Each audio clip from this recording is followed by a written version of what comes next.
How key is you as a leader having an insight, yeah, and foresight of where your company should go and how you can shift that paradigm that will be a game changer in the industry that you're involved in?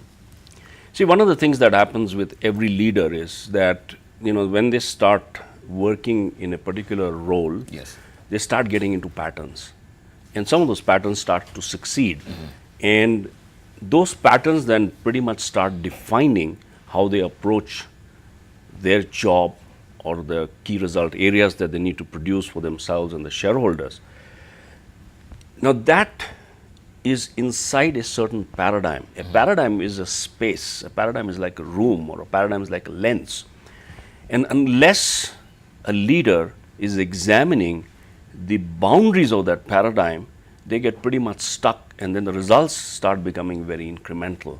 So the CEO's job or the leader's job is to keep examining the paradigms in which the organization is operating. The world is very dynamic.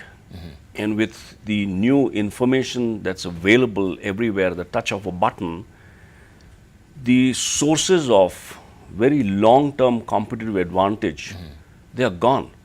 So it's all about transient competitive advantage. And transient competitive advantage requires a leader to be extremely nimble, to find the edge of the paradigm that they're operating in and get that flexibility to be able to step out.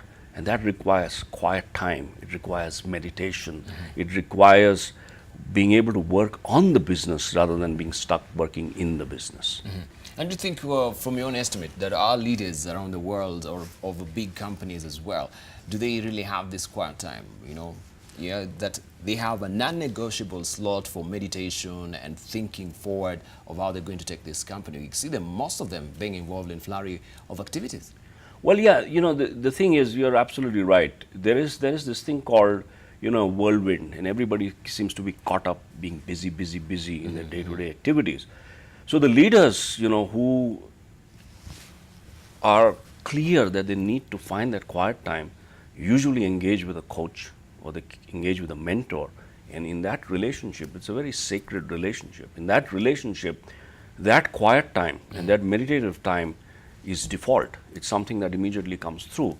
And that comes through by the questions that the coach or the mentor is asking and the quiet space that the coach or mentor provides for the leader to articulate things that are deep within, but nobody seems to provide that space of listening for them to hear themselves.